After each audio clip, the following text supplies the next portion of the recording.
바벨의 도서관, 바벨의 도서관. 예. 그건 이제 제가 좀 진행을 하다가 목감기가 걸려가지고 목소리가 너무 안 나와가지고 저번에도 별로 안 좋았습니다. 그래서 며칠 중단했는데 지금도 그렇게 깨끗하지는 않은데 그래도 이제 바벨의 도서관 이제 관장입니다. 내가 임시 관장이야. 바벨의 도서관. 이 바벨의 도서관은 쉽게 말하자면 무한 도서관이야. 무한한 지식에 무한한 책들이 있는, 단순히 그렇게 말할 수는 없지만 하여간 우리는 그 무한한 지식 속에서 사실은 유한하게 알고 있는 거죠. 유한하게 알게 되는 것이지. 그러나 그렇다고 해서 좌절하지 않고 그만 포기하지 않고 계속 지적 욕망을 가지는 것, 지적 욕구를 가지는 것, 그것이 중요한 것이죠. 하여간 이 바벨의 도서관은 내가 저 설명을 해놨으니까 따로 찾아서 읽어보시고, 나는 이제 말하자면 현자 고마, 시인 고마, 또 테너 고마입니다. 나는 상품이 아니에요. 상품이 아니니까 여러분들이 어느 학교를 나왔느니 뭐니 이런 거 내 이력을 말하라는 것은 내 상품의 그 말하자면 성분을 말하라는 것이거든. 난 상품이 아니야. 나는 현자이고 시인이고 노래하는 테너일 뿐이야. 다른 것으로 나를 알려고도 하지 말고 가치를 매길 것도 없어. 나는 공짜 사상가이기 때문에 사상으로는 공짜 사상이면 제로 사상이야. 제로 사상. 나는 내가 하는 강의에 대해서 내가 하는 노래에 대해서 값을 받지 않아요. 대가를 요구하지 않는다고. 그러나 그렇다고 해서 내가 아무 대가도 바라지 않고 이 세상을 살아갈 수는 없지. 그러니까 내가 몸으로 때우는 거. 내가 먹고 살 것은, 그리고 내가 어쩌다가 좋은 일 하려다가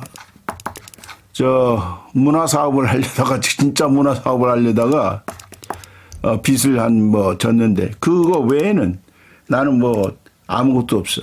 그러니까 알렉산더가 그런 말을 했다 그러죠. 죽을 때 내가 천하 제국을 천하의 모든 것을 소유했다 하지 마라. 나는 빈손으로 간다. 위대한 32살짜리 알렉산더가 그 정도의 말을 했단 말이야. 32살짜리가 그 정도 말을 했는데 그보다도 내가 더 커야지. 그보다 나이가 많이 먹고 인생을 많이 살았는데. 아직도 지금도 말아보니까 아직도 감기가 완전하지는 않습니다만은 어쨌든 그렇게 나갑니다. 나는 상품이 아닙니다. 인간이 상품이 될 때가 노예예요. 노예가 뭐냐면 값이 매겨진 자를 노예라고 그러거든. 그러니까 여러분들이 값이 매겨졌다고 여러분들이 여기면 여러분들은 노예야. 자유인이 아니야. 자유인은 값이 없어요. 그래서 공짜가 풀인 거야.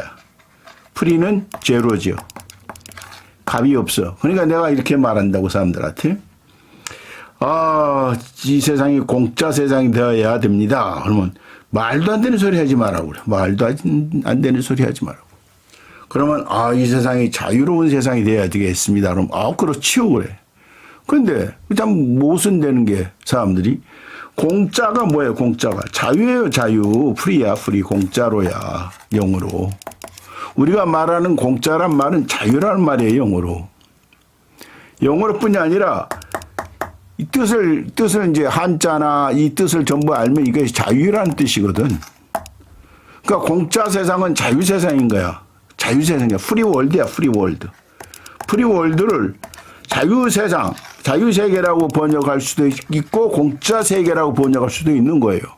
근데 여러분들이 공짜를 무시하고 카인처럼 공짜를 무시하고 죽이고 하는 세상에서 그런 문법 속에서 살아왔기 때문에 그런 것이지, 우리가 진정한 자유세상이 되려면 세상에 공짜의 영역이 넓어져야 되고 궁극적으로는 완전한 공짜가 될 때 우리는 그것을 낙원이라고 그러고 극락이라고 그러고 천국이라고 그러는 것입니다. 그러니까 내 사상을 설명하기가 너무 사람들한테 하기가 어려워. 그래서 나는 이렇게 다른 사람들의 이렇게 인문학에 관한 책들을 여러분들에게 설명해 주면서 나중에 내가 좀 여러분들에게 익숙해지면은 다시 한번 내가 저 공짜 사상을 대충 강연을 했어요. 강의를 해왔어요. 근데 그건 여러분들이 알기 어려워, 사실은. 그러니까 이런 인문학에 대한 또 세계 역사에 대한, 내가 이제 앞으로 이 바벨의 도서관에서는 세계의 철학, 그러니까 동서양의 철학과 특히 세계사를 그냥 읽을 거예요. 강독을 할 거야. 근데 특히 그리스, 로마에 이제 앞으로 중점을 둘 거야. 그러니까 여러분들에게 어떻게 하면 좀 쉽게 접근할 수 있는가부터, 이게 좀 약간 수준을 높이는 이런 것으로 나갈 것입니다. 그래, 이 로마의 이야기에서 이제 우리가 여러분들이 가장 이 로마에 대한 위대한 연구와 그 책이 뭐냐면 에드워드 기번의 로마 제국 세망사 혹은 흑망사라는 책이고, 로마 제국 또 여러 가지가 있지만은 또 여러분들이 잘 아는 그 시오노 나나미의 로마인 이야기라는 거 있죠. 이게 이제 쉽고도 이야기를 재밌게 해서 뭐 비판도 있지만은 이것도 이제 내가 해 나갈 거. 이것부터 하면서 이 여러분들이 이 에드워드 기번의 로마 제국 흑망사를 읽으면은 어디 가서 여러분들이 책 읽었다고 말해도 돼. 그만큼 이 분량도 많고 또 아주 위대한 내용입니다. 우리가 로마에서 배울 건 너무나도 많거든. 우리가 역사에서 뭘 배운다 한다는 것은 사실 그리스, 로마에서 배울 게 많아요. 중국 역사에서도 우리가 배울 게 많은데 중국 역사는 좀 어떻게 보면 단조로운 면이 있어요. 그 뭐 같은 것이 너무 반복돼. 누가 땅을 빼앗고 역사를 보면 또 잃고 빼앗고 잃고 하는 그런 얘기들이지만은 거기서도 물론 영웅들이 많이 등장해서 명멸하기도 하지만 어쨌든 중국 사상, 중국 역사도 참 위대한 것이죠. 위대한 우리 인류의 문명의 한 부분을 차지하고 있으니까. 근데 나는 이제 로마에다가 이제 앞으로 타겟을 맞춥니다. 그리스와 로마. 특히 로마에선 배울 바가 상당히 많거든. 우리가 연구할 바도 많고 지금도 로마에 대해서는 뭐 끝없이 연구하니까 이제 그것을 두고 가장 먼 여행이다. 이것은 이제 내가 앞서 신영복 선생의 이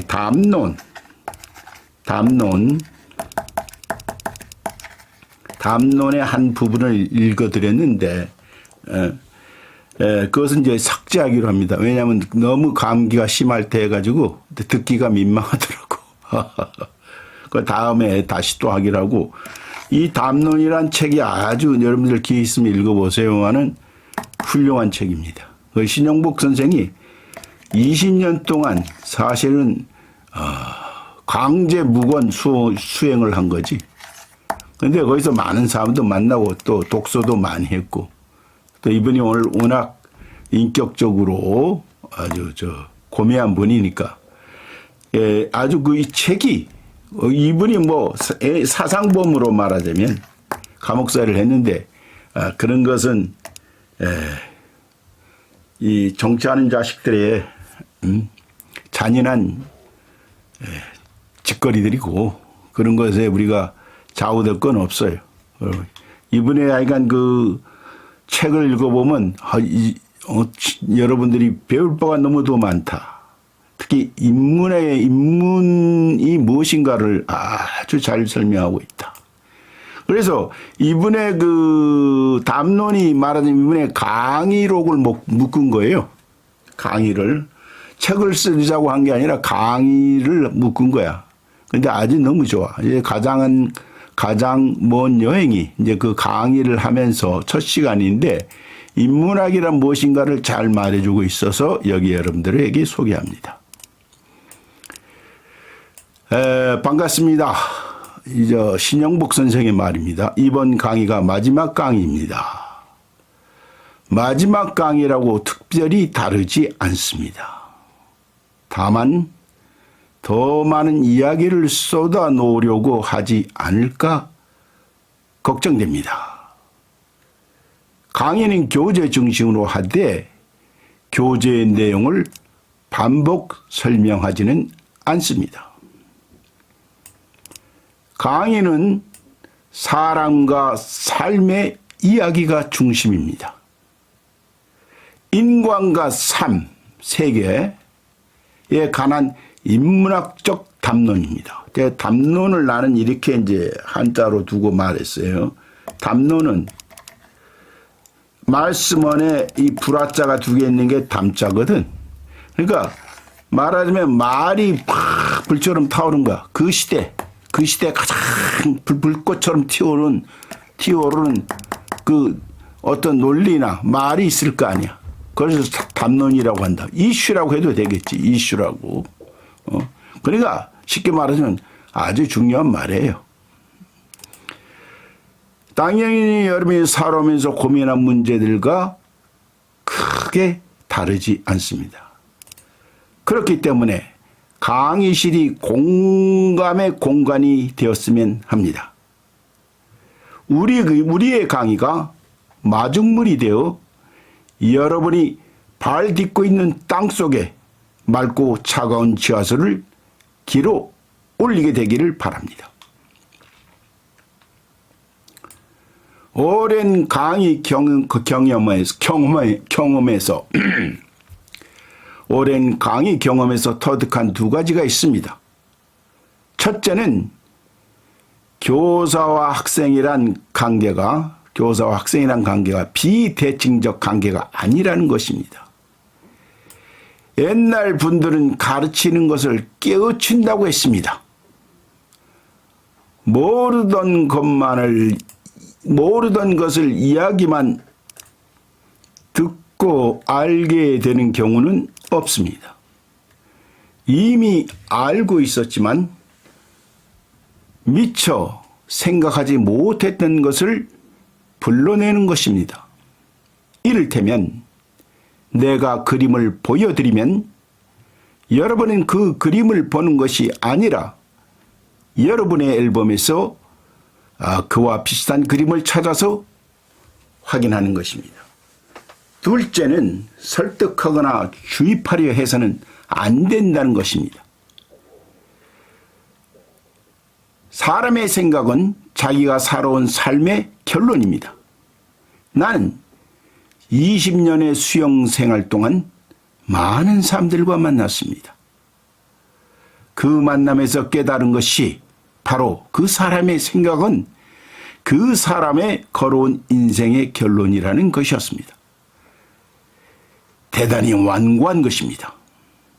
다른 사람이 설득하거나 주입할 수 있다고 생각하면 안 됩니다. 그렇기 때문에 강의 상한선이라는 게 있어. 상한이 공감입니다. 의문을 갖는 사람이 없지 않을 것입니다. 이미 알고 있는 것을 다시 공감하는 것이 무슨 의미가 있는가? 아닙니다. 공감 매우 중요합니다. 당신도 그런 생각을 하고 있었구나. 이것은 가슴 뭉클한 위로가 됩니다. 우리가 시를 쓰고서 우리가 보고 또 노래를 듣고 할 때 어떤 시가 있어요. 예컨대 나보기가 역겨우 가실 때에는 이라는 거로 시작되는 소래 진달래꽃을 보고 우리가 감탄을 하는 것은 뭐야? 내 마음속에 이미 그런 게 있다는 거야. 그런 감정이 내게 없으면 절대 하는 공감이 일어나지 않고 오라는 말도 일어나지 않는 거예요. 오 이렇게 말하고 보니까 이 니체 말이 또 생각이 나네. 갑자기 니체가 뭐라고 그랬냐면 젊은 날 내 저작의 모든 것이 뭐냐? 그것은 오뿐이었다라는 거예요. 젊은 날에 내가 쓴 저작을 내가 딱 돌이켜서 보니까 아하고 오하고 이렇게 감탄하는 것이었다. 그렇죠. 젊은 날 무슨 인생을 뭐 깊이 깨닫는 것처럼 이야기할 건 없지. 아하고 오하고 이런 감탄. 그런 것이 젊은 날의 저작이었더라. 이렇게 말한단 말이야. 그러니까 노래도 그렇지. 어떤 노래를 듣고 다 거기에 감동, 공감이 일어나는 것은 뭐야? 내 마음속에 이미 내 감정 속에 그런 게 있었다는 거예요. 그것을 작가라는 사람이 꺼내서 그걸 드러내 줬을 뿐이야. 드러내 주니까 저 사람 나하고 똑같은 생각을 하네? 그러는 것이거든. 그게 공감인 거예요. 그게 중요한 것이다. 그게 아주 중요한 것이에요.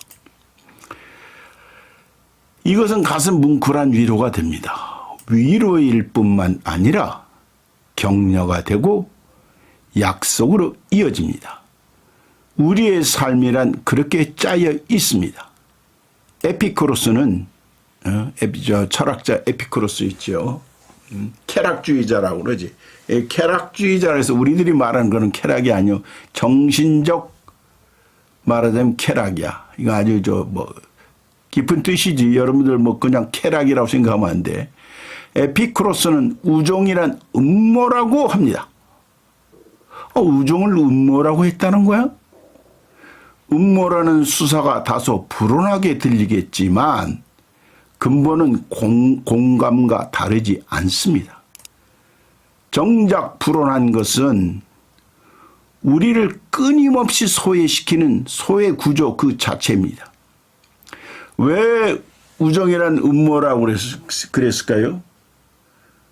깊이 감춰진 것이기 때문에 그래.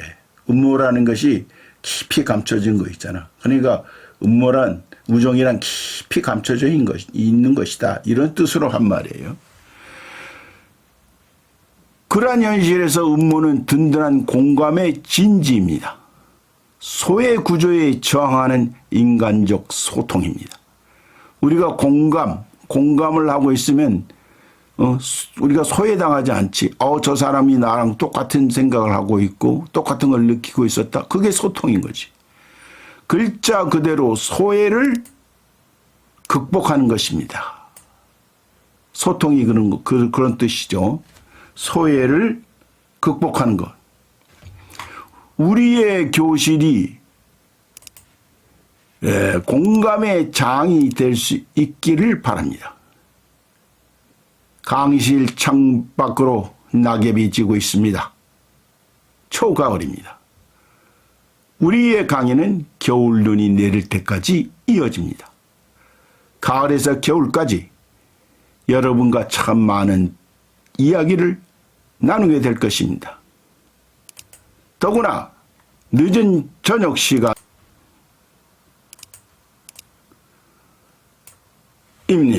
우리는 깜깜한 어둠 속에 늦은 저녁 시간입니다. 우리는 깜깜한 어둠 속에서 불 밝히고 겨울까지 함께 동행합니다.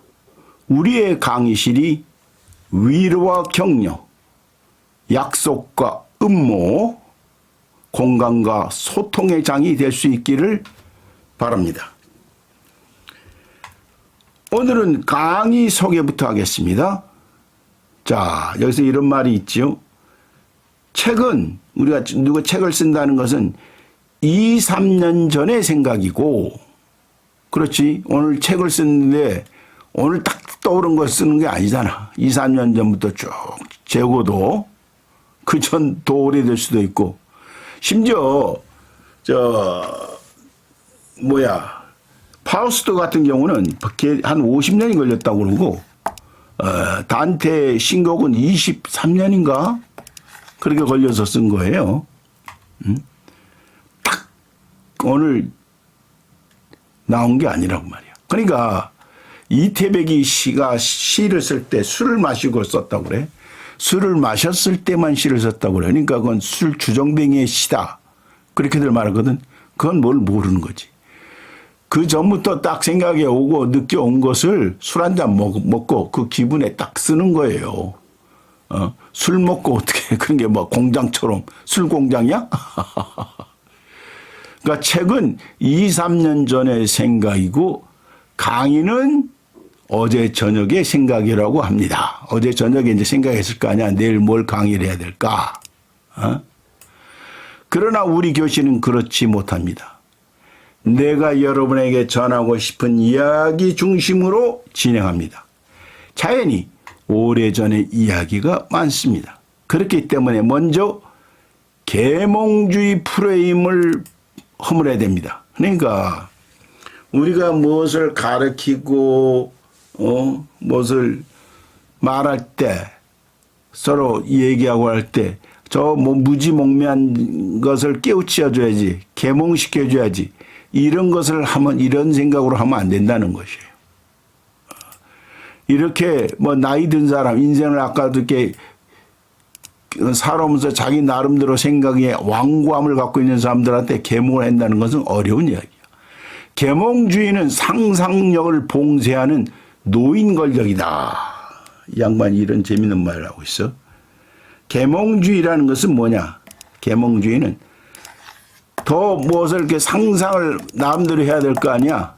내가 지금 A에게 말하고 있으면 A도 나름대로 상상을 해야 되는데 딱 이것이 정답이다라고 딱 가르쳐 주듯이 빛을 던져준다. 무슨 뭐를 열어준다고 한다면은 그것은 상상력을 봉쇄하는 꼰대 권력이라는 거야. 그러니까 젊은 애들은 이제 아이 꼰대 같은 소리 하고 있네. 이런 생각을 들게 하면 안 되는 거죠. 생생불식 끊임없이 변화하는 세상에서 원고보다 옛것을 따뜻하게 하는 것보다 창신, 새롭게 하는 창신이 여러분의 본령입니다. 이 온고란 말을 어떻게 해석해야 되느냐? 온고. 이게 따뜻하게 한다. 온도할 때 그 온자야. 온고라는 것은 옛것을 따뜻하게 말하자면 오래 생각한다는 거예요. 따뜻하게. 숙지한다고 그러지. 숙지한다고. 숙지한다고 하듯이 숙지한다고 하듯이 따뜻하게 불로 익히는 거야. 그래서 그 새롭게 하는 거야. 창신이 여러분의 본령입니다. 이 소리입니다. 그리고 강이라는 프레임도 허물어야 됩니다. 이 프레임이 뭐예요? 틀이죠, 틀. 프레임. 우리가 이 요새 프레임 막 이런 말 많이 늘 쓰죠. 특히 정치권에서 뭐 프레임을 씌운다 이런 말 많이 하는데, 자, 코끼리를 생각하지 마라. 코끼리를 생각하지 말아야 되는데, 코끼리를 생각하지 말라는 말 때문에 코끼리를 생각해. 그게 프레임이야. 코끼리가 말하자면 틀로 자기가 자기 생각에 이 사진이 말하자면 이 틀 속에 갇히는 거예요. 어떤 틀 속에 갇히는 것을 프레임이라고 그러죠. 프레임. 프레임도 허물어야 됩니다. 학부 강의에서 가장 불편한 것이 학생들이 가지고 있는 강의라는 틀, 프레임입니다. 문제 중심이어야 하고 정답이 있어야 합니다.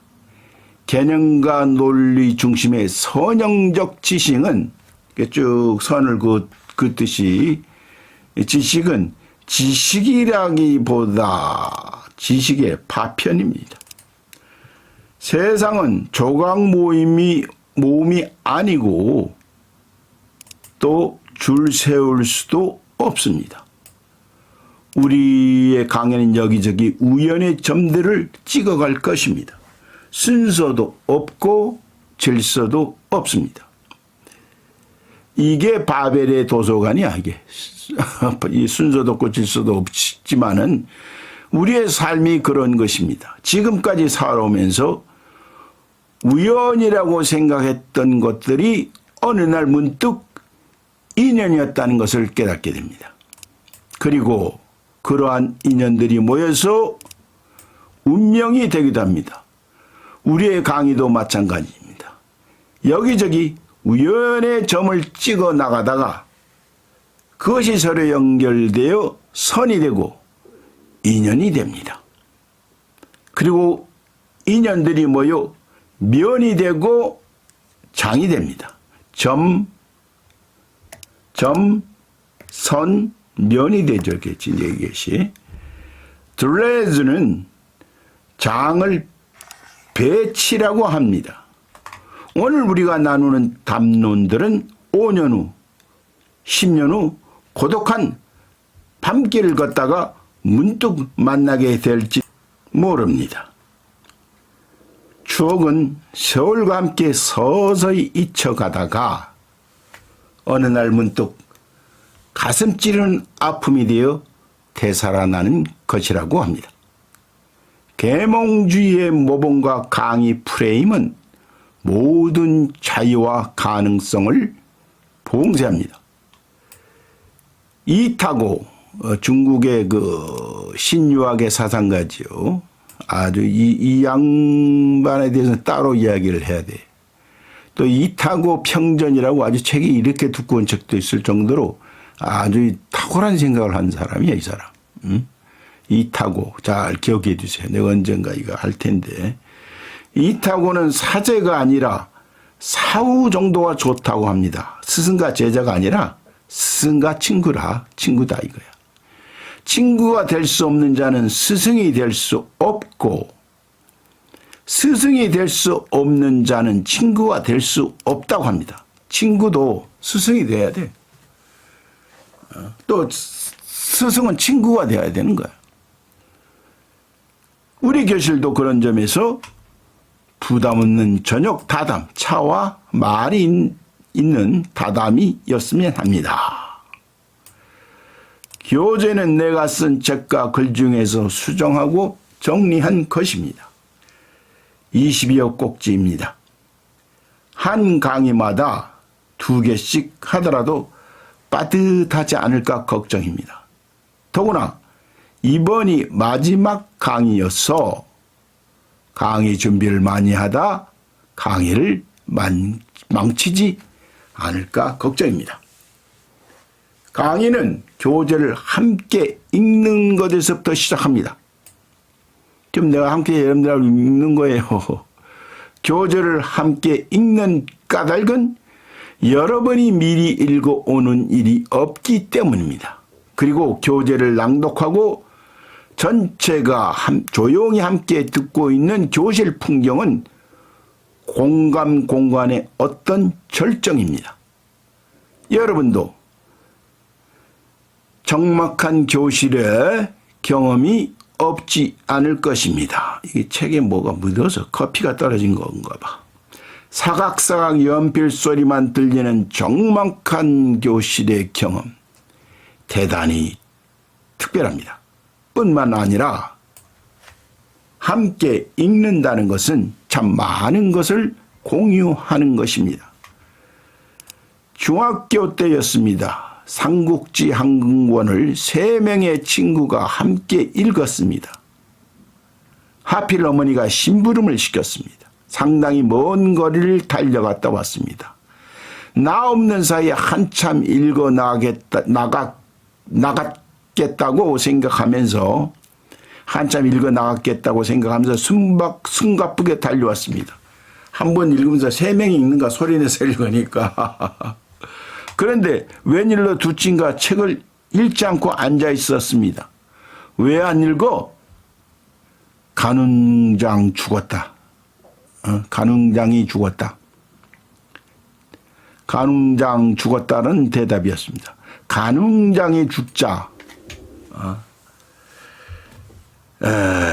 더 이상 읽지 못하고 앉아 있었습니다. 세상에 간웅장이 죽다니.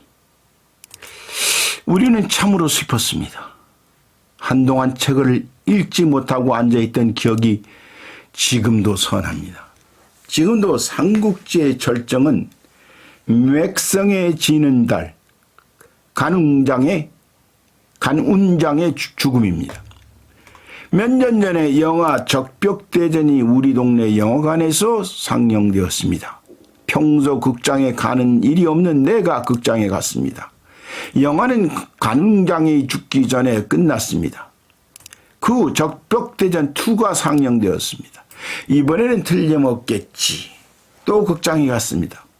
불편한 앞좌석에서 끝까지 기다렸습니다만 적벽대전2에서도 간웅장의 죽음은 나오지 않았습니다. 친구 셋이 엎드려 함께 읽었던 기억이 그만큼 깊게 각인되어 있었습니다. 함께는 뜨거운 공감입니다. 함께는 지혜입니다. 영국의 과학자이자 우생학의 창시자인 골턴이 여행 중에 시골의 가축 품평회 행사를 보게 됩니다. 그 행사에는 소의 무게가 얼마인가를 알아맞히는 대회가 열리고 있었습니다. 사람들이 표를 사서 자기가 생각하는 소의 무게를 적어서 투표함에 넣는 것입니다. 나중에 소의 무게를 달아서 가장 근접한 무게를 써놓은 사람에게 소를 상품으로 주는 행사였습니다. 골턴은 사람들의 어리석음을 확인하는 재미로 지켜보았습니다. 물론 정확하게 맞춘 사람은 없었습니다. 그런데 놀라운 것은 800개의 표 중 숫자를 판독하기 어려운 13장을 제외한 787개의 표에 적힌 무게를 평균했더니 1197파운드였습니다.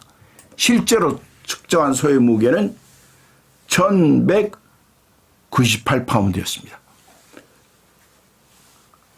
1파운드가 틀렸네. 평균 군중을 산 사람으로 보인 완벽한 판단력입니다.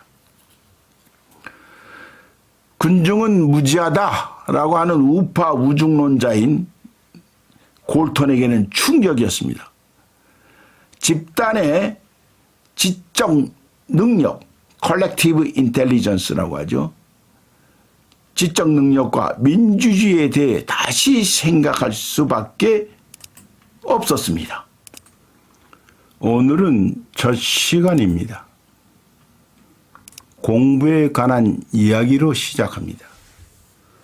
공부는 한자로 공부라고 씁니다. 공부. 공은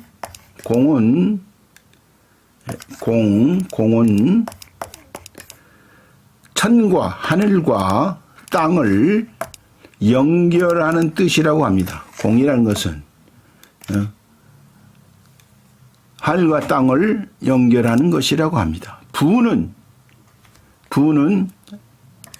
하늘과 땅을 사람이 연결하는 주체가, 하늘과 땅을 연결하는 주체가 사람이라는 것이야. 그러니까 공부라는 것은 뭐예요? 천지를 사람이 연결하는 것이 공부다. 이런 뜻이라는 거야. 각골문에서는 농기구를 가진 성인 남자로 그려져 있습니다. 농기구를 가지고 있다는 것은 뭐예요? 땅을 파헤쳐서 농사를 짓듯이 이렇게 땅을 파헤친다는 거야. 그렇게 농사를 짓듯이 하는 게 공부다는 거야. 컬처라고 그러지, 문화를. 그것도 말하자면 쟁기질 하는 거예요, 쟁기질. 인문학의 문이라는 것은 인문학의 문이다. 인문학의 문이라는 것은 그럴 문이 아니고 원래는 뭐냐면 문이에요, 문이문. 문의를 나타낼 때 그 문과 같은 뜻이다. 이 문이다. 이게 문의할 때. 그러니까 뭐냐면 자연이란 어떤 재료에 말하자면 형상을 부여하는 것입니다. 어떤 재료가 있어. 재료가 있으면 거기에 나무면 나무, 꽃이면 꽃, 아름다운 꽃이 그 형상을 부여하는 것이 자연이라는 거야. 그렇지? 어느 형상을, 이미지를 부여하는 것이 자연이다. 그것을 자연이 그렇게 하는 것을 사람이 한다는 뜻이단 말이야. 그러니까 농기구로 땅을 파헤쳐 농사를 짓는 일이 공부다. 이 컬처랑 같은 뜻이 되는 거예요. 그러니까 공부는 살아가는 것 그 자체입니다. 우리는 살아가기 위해서 공부해야 합니다. 세계는 내가 살아가는 터전이고 나 또한 세계 속의 존재이기 때문입니다. 공부란 세계와 나 자신에 대한 공부입니다. 자연, 사회, 역사를 알아야 하고 나 자신을 알아야 합니다. 공부란 인간과 세계에 대한 올바른 인식을 키우는 것입니다. 세계인식과 자기 성찰이 공부입니다. 세계를 어떻게 인식할 것인가 하는 거하고 자기를 성찰하는 것. 이것이 공부죠. 사실 그렇죠. 옛날에는 구도라고 했습니다. 도를 구한다. 그리고 구도에는 반드시 고행이 전제됩니다. 구도자 하면 고행자지요. 그 고행의 총화가 공부입니다. 공부는 고생 그 자체입니다. 고생하면 세상을 잘 알게 됩니다. 철도 듭니다. 이처럼 고행이 공부가 되기도 하고 방황과 고뇌가 성찰과 각성이 되기도 합니다. 이렇게 글을 읽는 것도 고생이에요. 고생. 고행이에요. 고행. 공부 아닌 것이 없고 공부하지 않는 생명은 없습니다. 달팽이도 공부합니다. 지난 여름 폭풍 속에서 세찬 비바람 견디며 열심히 세계를 인식하고 자신을 깨달았을 것입니다. 공부는 모든 살아있는 생명의 존재 형식입니다. 우리는 공부를 대체로 고전 공부에서 시작합니다. 고전 공부는 인류가 지금까지 쌓아온 지적 유산을 물려받는 것입니다. 공부란 무엇이고 고전 공부란 무엇이냐? 또 인류가 지금까지 쌓아온 지적 유산을 물려받는 것이다. 그것이 고전 공부다. 역사와 대화하는 것입니다. 그리고 동시대 사람들과도 소통할 수 있게 합니다. 언어를 소통이란 뭐라고 그랬어요? 소외를 극복하는 것이라고 그랬죠. 언어를 익히는 것과 다르지 않습니다. 그러나 고전 공부의 목적은 과거 현재와의 소통을 바탕으로 하여 미래를 만들어가는 일입니다. 것입니다. 이처럼 공부란 세계 인식과 인간에 대한 성찰이면서 동시에 미래 창조입니다. 고전 공부는 고전 지식을 습득하는 교양을 쌓는 것이 아니라 인류의 지적 유산을 토대로 하여 미래를 만들어가는 창조적 실천입니다. 그렇기 때문에 모든 고전 공부는 먼저 텍스트를 읽고 다음 그 텍스트의 필자를 읽고 그리고 최종적으로는 독자 자신을 읽는 삼독이어야합니다. 세 가지를 읽어야 된다는 거. 첫째 뭐야? 고전 공부는 텍스트를 읽고 그 텍스트를 읽고 그리고 그 다음에 그 텍스트의 저자가 어떤 사람인가를 읽고 필자를 읽고 세 번째는 뭐예요? 자기 독자 자신을 읽는 것. 그런 삼독이어야 된다는 거야. 그리하여 텍스트를 뛰어넘고 자신을 뛰어넘는 문맥이어야 합니다. 문맥을 벗어나야 된다는 거예요. 역사의 어느 시대이든 공부는 당대 문맥을 뛰어넘는 탈문맥의 창조적 실천입니다. 자, 이 그림을 보세요. 이건 머리를 그려놓고 가슴을 그려놓고 발을 그려놨어. 머리, 가슴, 발의 그림입니다. 우리가 한 학기 동안 공부할 순서라고 해도 좋습니다. 이 그림은 강의 내내 수시로 불러낼 것입니다. 공부의 시작은 머리에서 가슴으로 가는 것입니다. 우리의 강의도 여기서부터 시작할 것입니다. 우리가 일생 동안 하는 여행 중에서 가장 먼 여행은 머리에서 가슴까지의 여행이라고 합니다. 머리에 딱 들어온 것을 가슴까지 탁 내려오게 하는 것. 이 머릿속에만, 그러니까 잔뜩 지식이 저 새끼 막 이러잖아. 저 새끼 머릿속에 든 건 많은데 가슴은 아주 조금 더 뜨뜻하지 않다고. 머리에서 가슴까지의 여행이라고 합니다. 이것은 낡은 생각을 깨트리는 것입니다. 오래된 인식틀을 바꾸는 탈문맥입니다. 그래서 니체는 철학은 망치로 한다고 했습니다. 망치로 철학하는 법, 이랬지 니체가.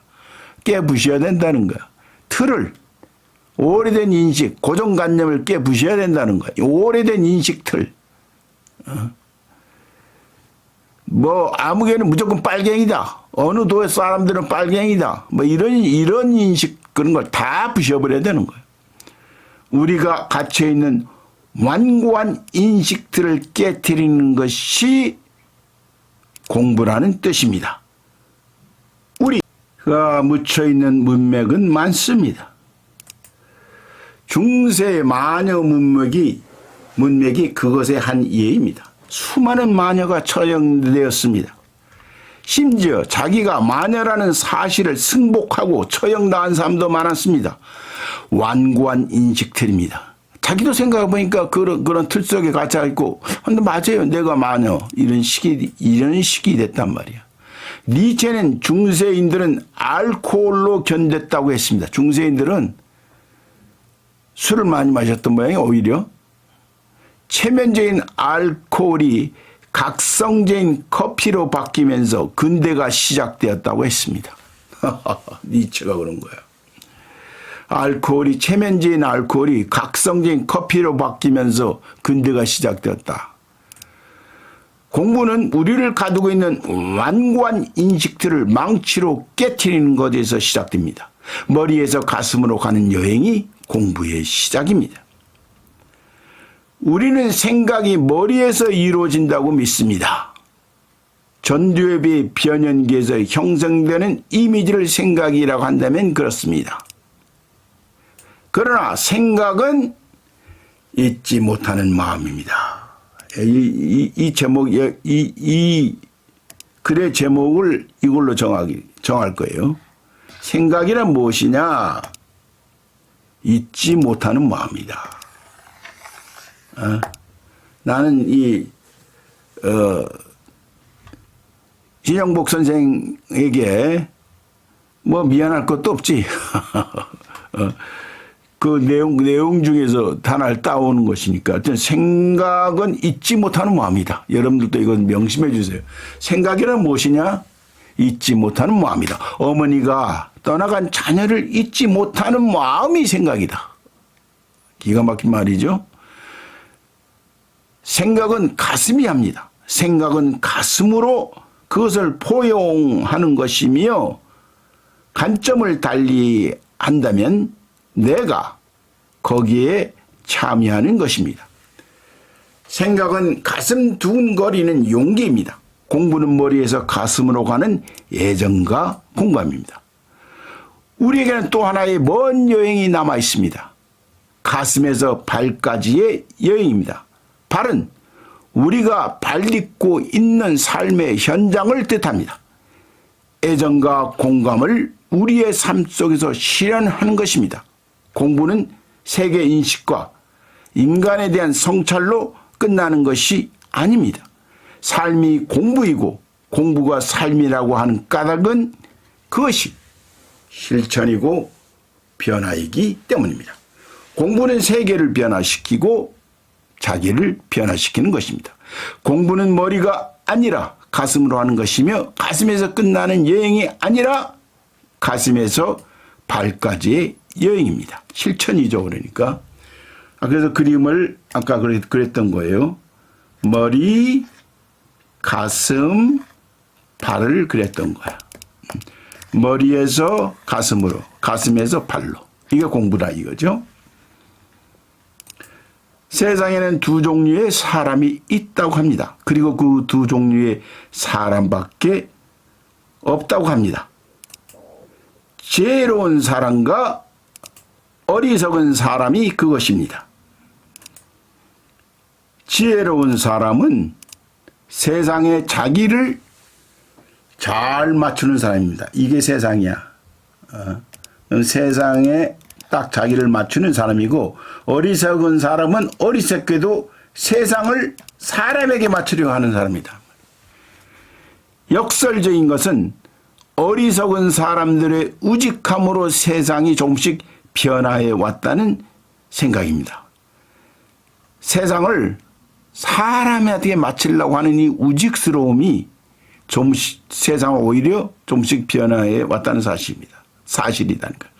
진정한 공부는 변화와 창조로 이어져야 합니다.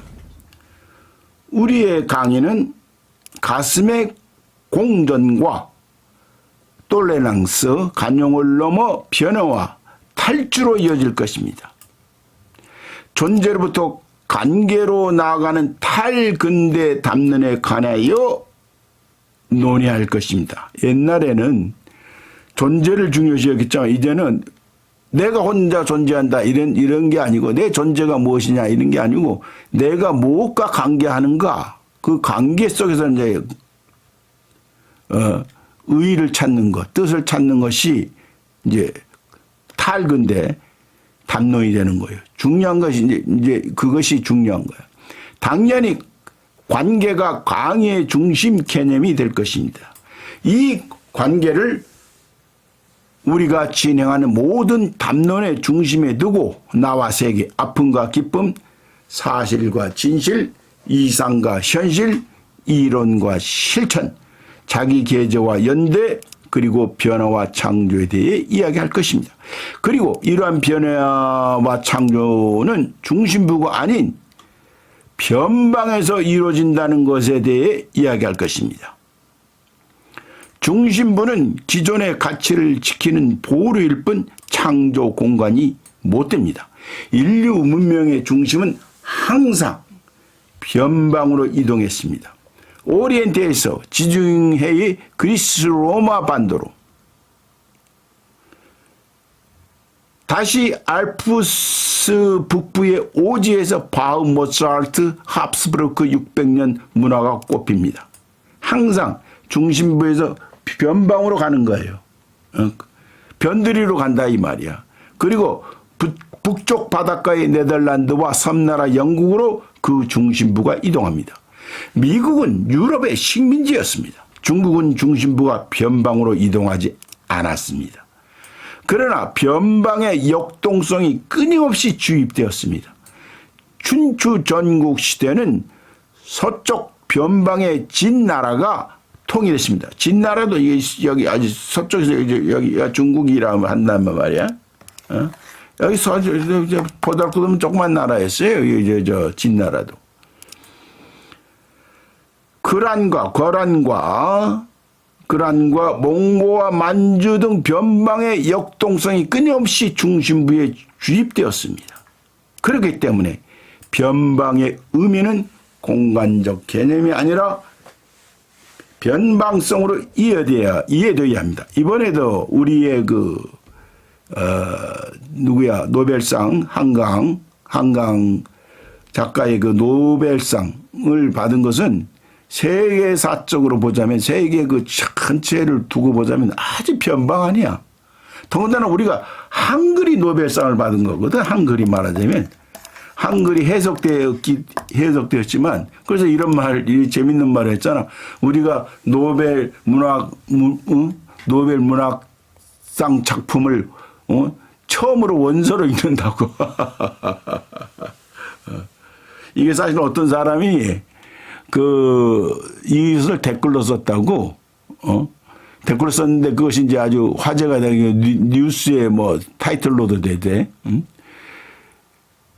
자, 그렇지. 노벨 문학상을 항상 우리는 번역으로만 읽었었는데 우리가 이제 원서로 읽게 되는 변방의 말이 아니야, 우리 말이. 세계에서 보면.